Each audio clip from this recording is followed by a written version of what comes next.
오늘은 잠을 자기 전에 꿀소금물을 마시면 어떤 놀라운 변화가 생기는지 알려드릴게요. 저도 갱년기다 보니까 새벽마다 자꾸 깨고 나이 드신 저희 부모님도 밤잠 때문에 고생하는 경우가 되게 많으시거든요. 그래서 평소에 잠을 잘 못 주무시는 분들을 위해서 좋은 정보를 드리고자 오늘 영상을 준비했습니다.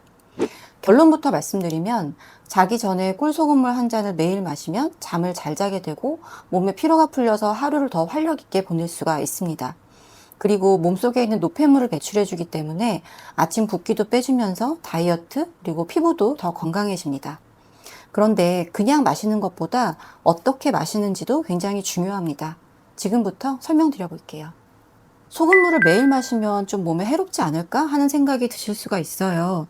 일반적으로 짜게 먹으면 뭐 고혈압이 온다, 심장 질환이 생긴다 이런 얘기들을 되게 많이 해서 오히려 막 저염식을 하시는 분들도 많은데요. 반대로 소금을 너무 적게 먹으면 몸속의 혈액 농도가 낮아져서 다른 부작용들이 생길 수가 있습니다. 소금은 너무 많거나 혹은 너무 적으면 다 문제가 될 수 있어요. 적당량을 섭취해서 우리 몸의 혈액 농도를 맞춰주는 것이 중요합니다.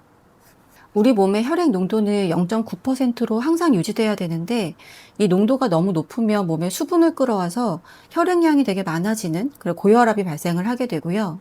농도가 너무 낮으면 수분이 빠져나가니까 혈액량이 줄어들게 되죠. 그렇게 되면 온몸으로 혈액을 골고루 보내주지 못해서 두통이나 무기력 같은 증상들을 겪게 되고 또 손발이 차서 잠을 자기도 어려워집니다. 유튜브에 보면 꿀소금물을 마시면 잠을 자는데 도움이 된다.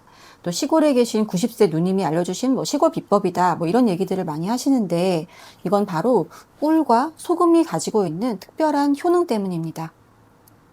우리가 잠을 잘 자려면 몸이 어떤 상태가 돼야 될까요? 스트레스와 긴장, 마음의 불안감 등을 모두 풀어주어야 몸이 잘 잘 수 있는 상태가 됩니다. 이런 역할을 하는 게 바로 소금입니다. 그런데 여기서 말씀드리는 소금은 정제염이 아니라 천일염이나 죽염, 히말라야 핑크솔트 같은 미네랄이 좀 풍부하게 살아있는 천연 소금을 의미합니다. 정제염은 우리 몸에 좋은 미네랄을 거의 제거하고 나트륨 함량만 높은 소금이라서 이런 소금을 드시면 그냥 짜게 먹는 것밖에 되지 않기 때문에 꼭 천연 소금을 사용하셔야 돼요. 이 천일염은 다른 소금에 비해서 가격이 저렴하면서 미네랄이 더 풍부하기 때문에 천일염을 드시는 걸 추천드립니다. 천일염에 있는 마그네슘은 몸의 근육을 자연스럽게 풀어주고 흥분을 가라앉혀서 몸을 잘 수 있는 상태로 만들어줍니다. 그리고 칼슘은 수면 호르몬인 멜라토닌을 만드는 데 도움을 주고요. 칼륨은 근육 경련을 예방해서 새벽에 움찔거림, 놀라서 깨는 거 이런 것들을 예방해주는 효과가 있어요. 소량의 나트륨은 수면 중에 혈압이 지나치게 떨어지는 걸 막아줍니다. 그리고 디톡스 효과 아시죠? 천연 소금물은 디톡스 효과를 주기도 합니다. 몸에 있는 노폐물을 배출하는 효과가 있어서 붓기 빼기, 숙변, 피부 건강에도 도움을 준다고 잘 알려져 있습니다. 그럼 꿀은 어떤 걸 선택을 해야 하고 또 어떤 효과가 있는 걸까요? 꿀은 설탕이나 첨가제를 넣어서 가공한 게 아니라 100% 천연 벌꿀이 효과가 가장 좋습니다. 대표적으로 아카시아 꿀, 밤꿀 같은 것들이 있어요. 그리고 색이 좀 진하고 향이 깊은 꿀일수록 항산화 성분이 풍부하기 때문에 이런 꿀을 선택을 하시는 게 좋습니다. 우리가 잠을 잘 자려면 체내의 수면 호르몬인 멜라토닌이 잘 분비되어야 하는데 꿀 속에 있는 천연 당분은 인슐린을 자극해서 트립토판이 뇌로 들어가는 통로를 넓혀줍니다. 이 트립토판은 뇌에서 세로토닌으로 변하고 밤이 되면 세로토닌이 멜라토닌으로 전환돼서 자연스럽게 졸음이 오게 되는 거죠. 그리고 밤에 자다가 자주 깨는 분들도 계시죠. 잠을 자다가 혈당이 지나치게 떨어지면 자다가 깨는 일이 발생할 수가 있는데요. 우리 간에서는 우리가 먹는 음식에서 포도당을 저장을 해두는데 그거를 글리코겐이라고 해요. 근데 바로 간의 글리코겐이 잠을 자고 있는 동안 뇌에 포도당을 공급해주게 됩니다. 꿀은 글리코겐을 빠르게 보충해주는 공급원이어서 글리코겐 부족으로 저혈당이 와서 잠에서 깨는 걸 예방해주는 그런 효과가 있습니다. 그래서 운동을 한 다음에 꿀물을 마시면 피로회복에 좋다는 게 논문으로도 입증되어 있어요. 그뿐만이 아닙니다. 꿀에 들어있는 플라보노이드와 폴리페놀과 같은 항산화 성분은 염증에 대한 저항력을 높여주고 면역력이 좋아지게 만들어줍니다.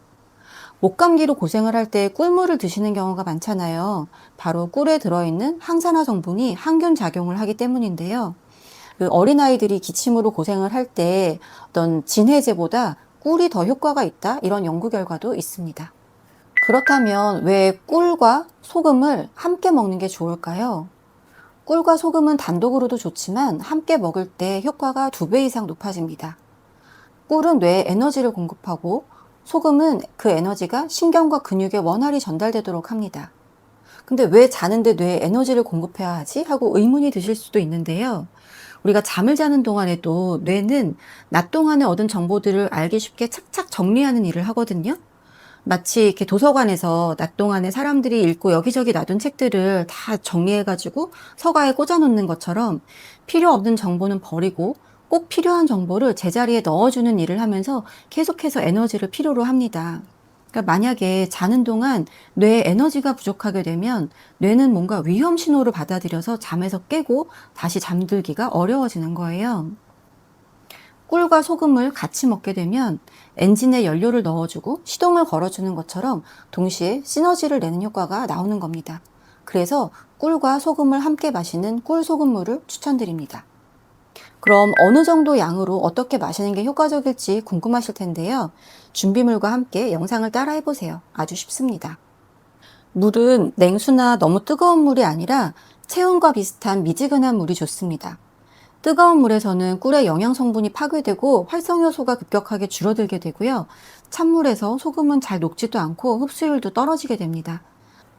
체온과 비슷한 정도의 온도의 물을 한 200ml 정도 준비를 하고 소금은 한 꼬집 정도를 넣어주고요. 그리고 꿀은 작은 스푼으로 넣어주시면 됩니다. 마시는 시간은 잠자기 30분에서 1시간 전에 드시면 됩니다. 꿀의 트립토판이 멜라토닌으로 합성되는 시간이 최소 이 정도가 걸리기 때문이에요. 그리고 공복 상태일수록 효과적이고요. 꿀 소금물을 드실 때 추가 간식은 위에 부담이 될 수 있으니까 자제해야 될 것 같네요. 잠을 잘 못 자고 활력이 없어서 힘드신 분들은 수면제나 신경안정제에 의지하기보다는 조금 더 근본적이면서 우리 몸에 부담이 덜한 과학적인 방법으로 해결을 하는데 집중하시는 걸 추천드려요. 굉장히 단순한 방법이지만 이걸로 효과를 보신 분들이 굉장히 많으니까 평소에 잠을 잘 못 주무시는 분들은 한번 시도를 해보시면 좋겠어요. 그런데 이것만으로는 깊이 자는 게 어렵다고 하시는 분들도 계세요. 매일 자기 전에 차를 마시면 오히려 자다가 화장실에 가려고 깨는 경우도 있더라고요. 밤에 잠을 잘 못 자고 자다가 자꾸 깨는 것 때문에 일상생활이 힘드신 분들은 꿀 소금물에 있는 좋은 성분이 모두 들어있는 대안으로 식물성 멜라토닌을 드시는 걸 추천드릴게요. 식물성 멜라토닌은 수면제하고는 다르게 의존성이 전혀 없고 100% 토마토에서 유래된 성분으로만 만들어서 합성 멜라토닌보다 더 오랜 기간 매일 먹어도 안전합니다. 꿀소금물, 수면 영양제를 통해 자연스럽고 건강한 잠을 꼭 경험해 보셨으면 좋겠어요. 오늘 소개해드린 내용이 도움이 되셨나요?